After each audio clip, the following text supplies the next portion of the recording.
Hello, and welcome to the Ask Arlene Show, the show where you get to ask the questions and I answer them. We join you every Thursday at 6:30 p.m. It's a pleasure to be with you. I am your host, Arlene. I am a life coach and a business consultant specializing in the area of momentum and peak performance. So that means I help you to move forward in that business, project, or endeavor. So have you ever wanted to start a business, but you just haven't seemed to get started? Or you already have a business and you want to 10x that business, take it to the next level, but you just haven't seemed to get started? Or maybe you want to write a book.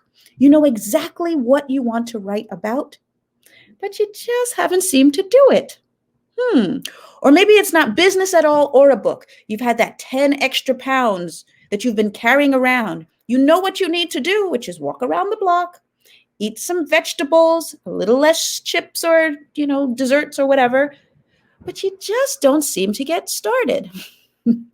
Well, you're in the right place today, because as a peak performance coach or a momentum coach, I help you to move forward and get up and move forward in that business project or endeavor. So today, in the past, let me tell you, in the past, we've been working on 10 secrets, and they're the 10 secrets to getting unstuck, overcoming fear, and becoming the best version of yourself. And I've written a book by that same name, and we invite you to log on and be able to get access to that book. But we've also created a mastermind group, guys, so that you can log on and share with us what you've been challenged by, what you're working on. And the address is bit.ly/Ask Arlene.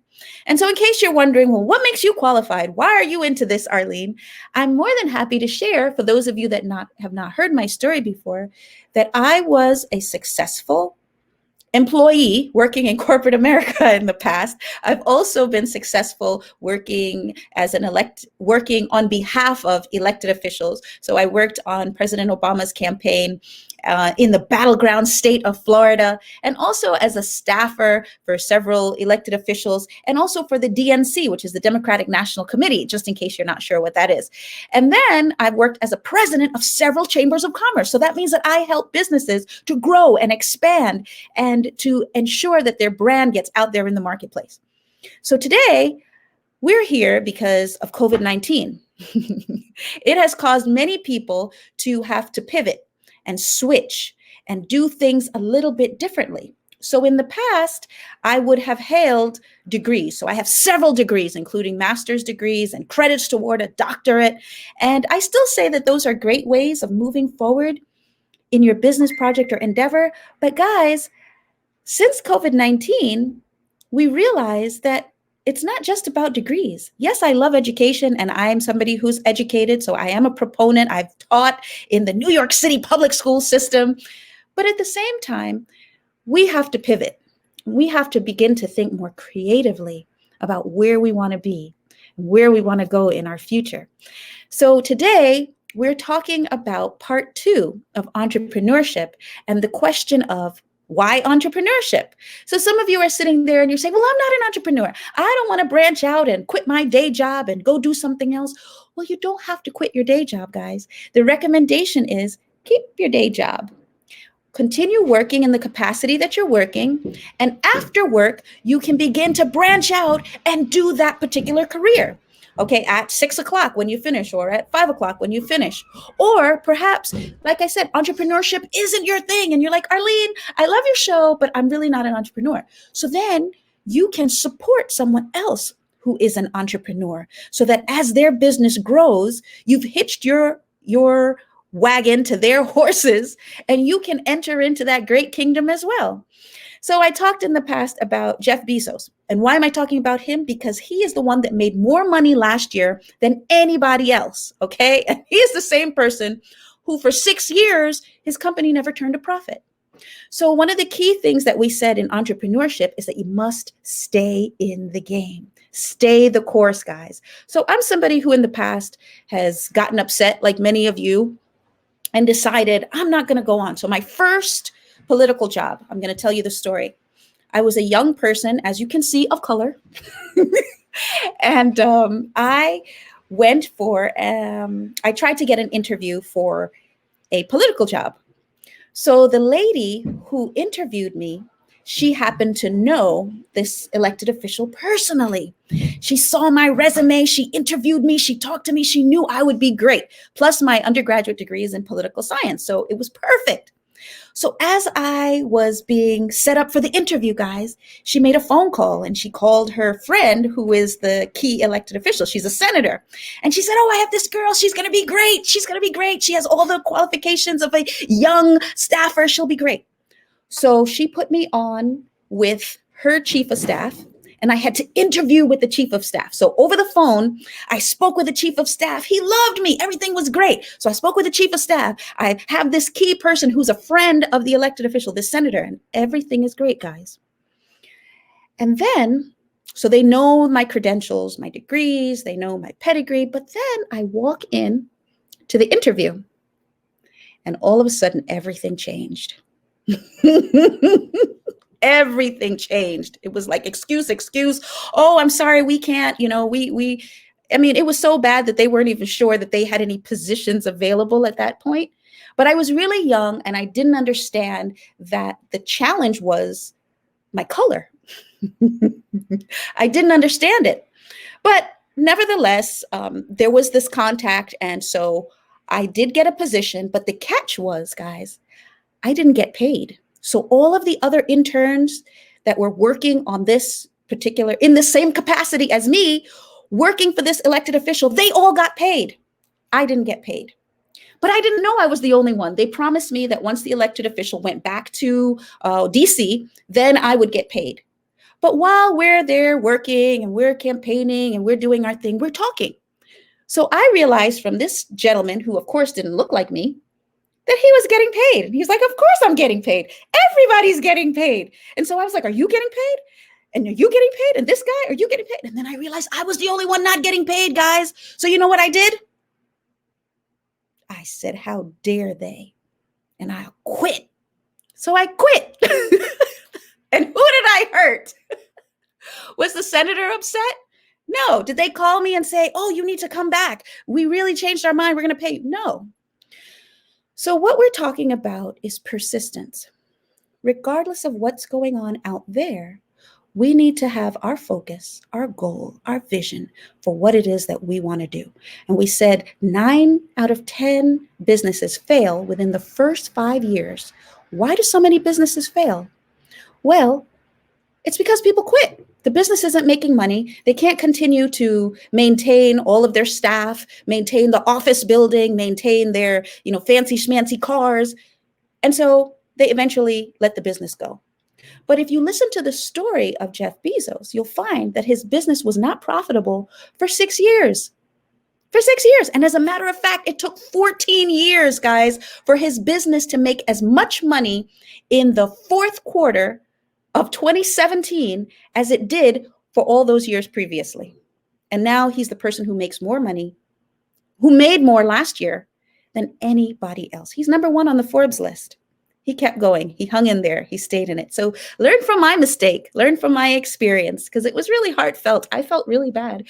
But then since then, years later, I learned.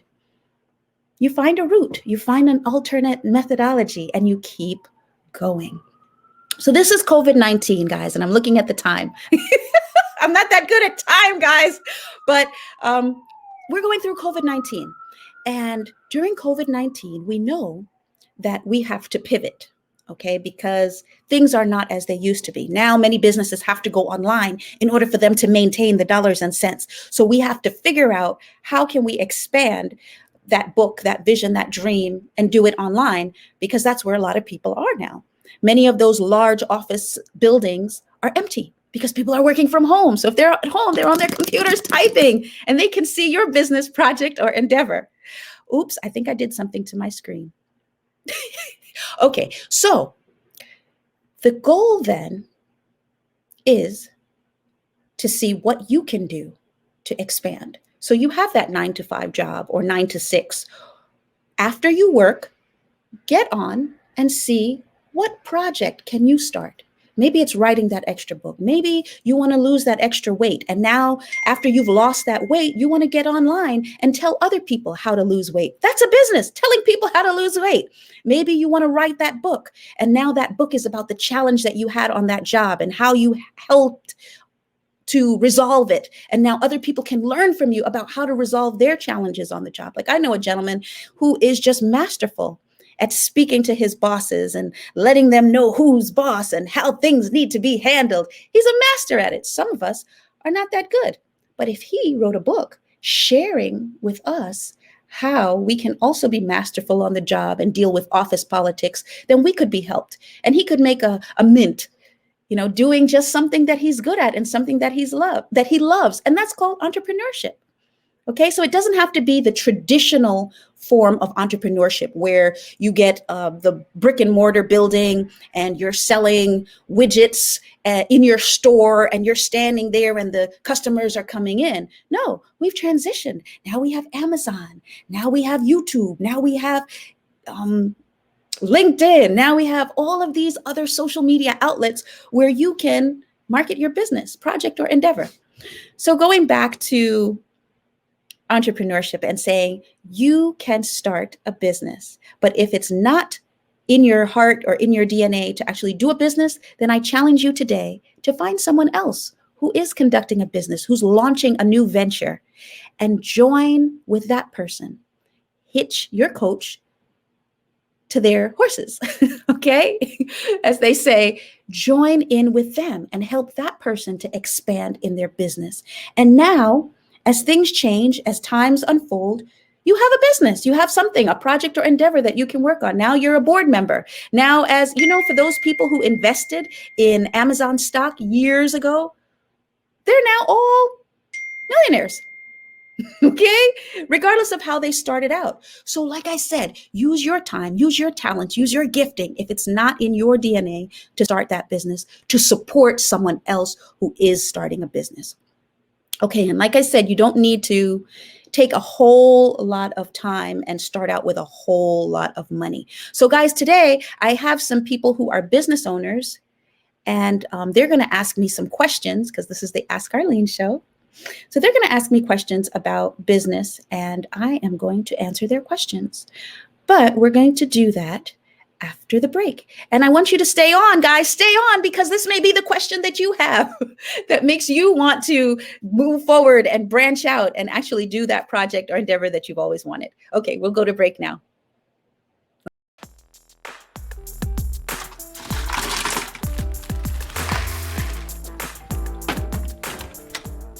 Thank you.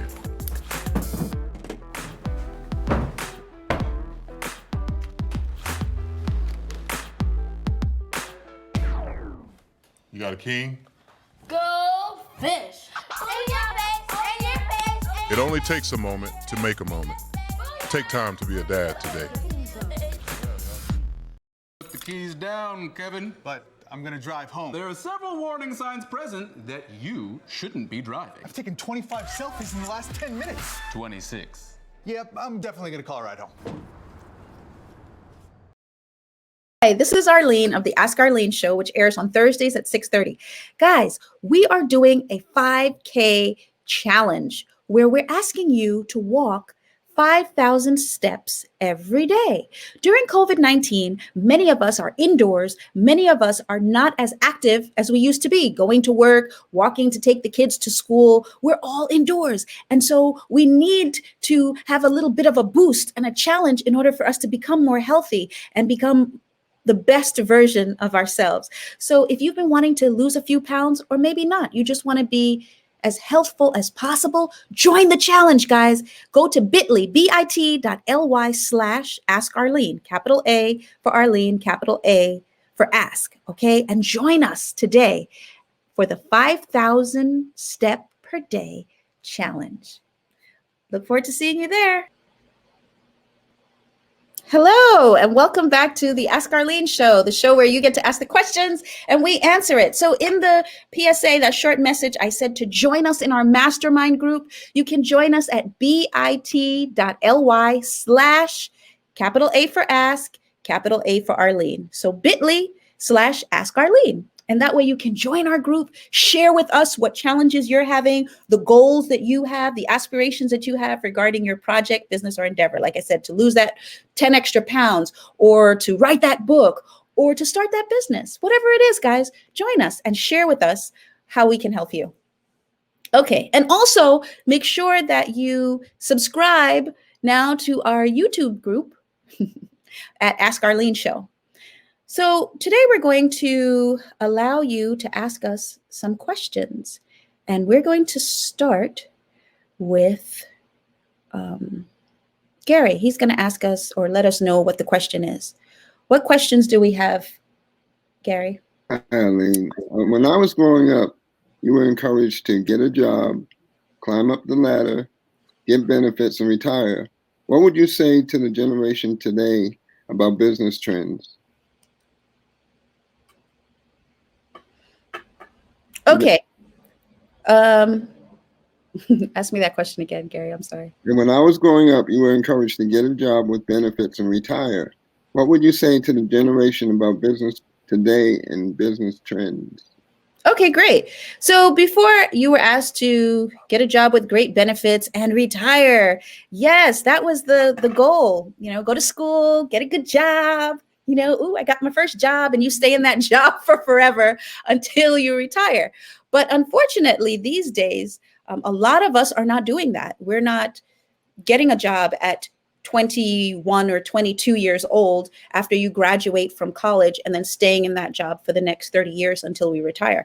I mean, there are a few people that have had the opportunity to do that in the past, but these days, many of the companies, the small businesses are starting, and a lot of them are closing. Look at the pandemic. We found that just in New York City, thousands of businesses have closed. So even if they wanted to keep you for the 30 years and give you the watch at the end, they don't exist.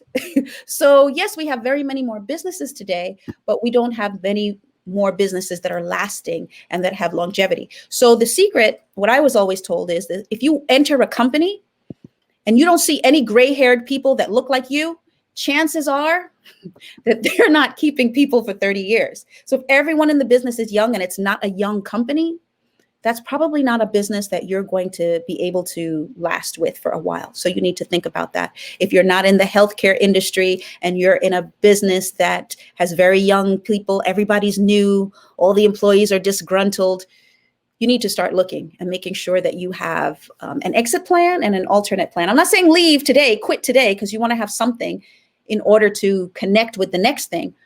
But you don't want to sit there and think that this is going to be your 30-year plan when it probably won't be. Is it possible? Yeah. But if nobody else has been able to make that journey, chances are you might be challenged as well. So job with benefits. Yes, benefits are great, guys. It's awesome. But I never want you to substitute benefits for you achieving what you really need to achieve, or what you're really called to achieve, or doing what you really want to do. Okay? Because sometimes you can make the sacrifice and stay at that company because you have great benefits and because you know that you're going to be there tomorrow, and that company goes out, in which case you don't have the benefits anyway. What I would really much rather see you do is take that job at the company, work at the company, take the benefits. And like I said, at 5 o'clock, you begin working on your business. Or if you don't have a business, you begin working on the business project of your friend or the other person that you're working with in this entrepreneurial venture, because you're partnering with someone else in the entrepreneurial venture. Or if you're the one that has the entrepreneurial mindset, then you're starting the business yourself. Okay. And as far as retirement, guys, more and more companies are firing people who are older and aging out because they can hire the younger person for the much, much more inexpensive price or inexpensive fee. So I have a friend, as I said, I've taught in the New York City public school system. I taught in high school, I taught in elementary school, and I have a friend who worked for the Department of Education for 30 years. Great guy, gets along great with the kids. He taught in high school. But guess what? His salary was so high that the new principal that came in, she decided she didn't want to hire him. She didn't want to work with him anymore. She wanted him to leave so that she could hire 10 staffers with that same salary. So yes, it's very challenging. He had to go to court to maintain his position. And in the end, he did win. but he went through a lot of stress, and a lot of heartache trying to hang on and hang in there and hold on for dear life. Whereas if you have another project or an endeavor that you're working on while you have that job, then you're not going to be as stressed, because you'll say, if this doesn't work, if A doesn't work, I have plan B. And remember, we said everybody's called to do something. You're placed on this earth to do something. If your day job is not what your vision is, and you don't feel that's what you're called to do, then you really need to find out what that something is and get working on it. And like I said, in the evenings, in the afternoons, before work, however you need to make it happen, make it happen. So degrees are great. Degrees are wonderful. But there are plenty of PhDs out there who are not working right now, okay, because they're waiting on someone else to hire them. And those days are over. Guys, we have to be creative. We have to be creative masterminds. So we have to think of, how can we help? How can we serve humanity? How can we serve? How can we make a difference?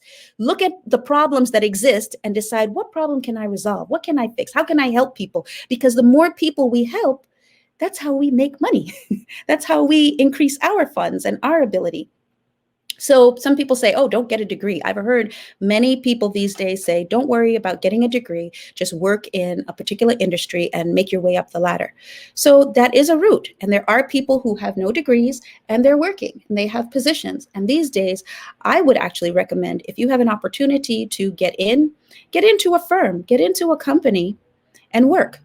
And then allow the company to pay for you part-time to go to school, rather than studying in school and then coming out and not having any experience to be hired in the field in which you've studied. So this is a genius way of not ending up with an incredible amount of debt, number one, because you're going to get assistance, tuition assistance from the company or the firm, or maybe you're in an education program. So it's the teaching program, it's the construction fellowship, it's the corporate job. Open up your eyes and your ears and find opportunities that are out there, because I promise you, if you begin knocking on doors, doors will open. If we don't knock on those doors, the doors won't open. So I give you this example, Gary, the story, and let's see how much more time I have. Okay, I only have 5 minutes, so I'm going to make the story quick. But I moved to a new state, and I had to find a position in that new state. And instead of my just filling out applications and going online and typing in, I went to the mall. People say, that's crazy, Arlene. How are you going to the mall when you're looking for a position? You should be at your computer sending out resumes. So what I did was, in the middle of the mall, there's a whole slew of people that you can talk to. So I went to one of the kiosks that was of a college, and I started talking with the gentleman who was recruiting, and he was more than happy to talk with me, because that's what they're doing. They're trying to find people who will stop, and most people aren't stopping. They're continuing to walk. So while the conversation ensued, he started telling me about himself and what he did. So he just happened to be a vice president of a company himself, and he was friends with the owner of the college. And so he was just working there so that he could mesh with people and, have something to do to make a little transition before he went back to his vice president position. So he made a segue for me to be able to have an in with the president of the college. Subsequent to that, I was able to interview. When I went for this group interview, guys, there were a ton of people on the interview in the room. But that same guy who I had met and made a connection with was one of the people in the room. So I was the only one in the room that was an interviewee, that had somebody that was listening for them, that was somebody who was rooting for them, because I had made that connection, because I had made that contact with him that day. So needless to say, of everybody in the room, I was the one that got the position, okay? Whereas those people had maybe gone through the ropes, they had their degrees, they had done things in the methodology that's traditional. I did something in an alternate way. So that's one of the secrets, guys. We have to start thinking outside of the box during this COVID-19 season, because things are not as they were. So have you ever heard the term squeaky wheel gets the oil? We need to start beginning to be the squeaky wheel, whether it's, you're trying to get that 30-year position, or you're trying to be an entrepreneur and branch out into something new. The idea is that we need to think outside the box and be creative. So if you already have a degree, great, use your degree. But if you don't already have a degree, that is not a calling card it's not the calling card that it used to be. So I don't want you to count yourself out of the game. And I hope I answered that question, Gary. What else do we have? This is gone. Gary is gone. Okay, so I guess that's it for the questions, guys. I guess time is far spent upon us. So we're going to keep it moving. So as I was saying, there are very many areas that we need to look at when it comes to starting a business. And like I said, you don't need a whole lot of money to start small. Okay. And don't start by buying up a gazillion amount of fancy cars and, getting expensive space. Start small and grow. Okay. As far as if you are an inventor and you want to invent a particular product, my recommendation is not that you borrow a lot of money in order to start that invention. My inclination to you or suggestion to you is that you start out by creating one prototype of your product. And I gave you the example of the lady who started Spanx. And that's just for the gentlemen who are listening that don't know what Spanx are. They're the undergarments that women wear to keep everything tucked in, the tummy and the other parts. So she was a regular person. She had the problem and she went and invented something new. So she had the pantyhose and she said she just cut out the bottom of the pantyhose, the leg part, and kept the top portion. And she used that under her garments so that people wouldn't see her panty lines and that it would keep everything in. And now that lady's a millionaire. She is doing well. She's traveling the country, traveling the world, actually talking about the expansion of her product. So that may be an idea or a venture for you. Okay, so we have 1 minute left. Like I said, if you don't feel entrepreneurial yourself, hitch your wagon to somebody else and work with that person, work with that entrepreneur and help them to expand. So as they go up and they rise, you rise too. Okay, because these are new times. These are new streets. Things are not as they were. So with the introduction of more social media and the introduction of more internet type businesses, the day jobs that people have are going to reduce more and more. There are going to be electronics that come in that do a lot of the jobs that other people had been doing in the past. They say teaching and nursing, they'll always have a need for them. But if you even look at teaching these days, if most of the teaching is done online, why do we need so many teachers? Okay, so guys, in closing, I just want to say thank you for spending the time with me today. Hopefully you were able to glean some wisdom. I want you to write to me at bit.ly.askarlene.com or call us online, call us on the phone, or send us an email at arlene@askarlene.com so that we can help you to move forward in that business, project, or endeavor. And we would ask you to make sure that you get the book, 10 Secrets to Overcoming Your Fears and Getting Unstuck. Or we invite you to subscribe to the Ask Arlene Show so that you can hear more of the tools and techniques and the 10 secrets and the 10 steps to becoming the best version of yourself. Thank you for joining us today. Thank you to our team, Bradgelyn and William, and thank you, Gary, and also thank you, the Empress. And we would like to see you again next week, 6:30. Bye-bye.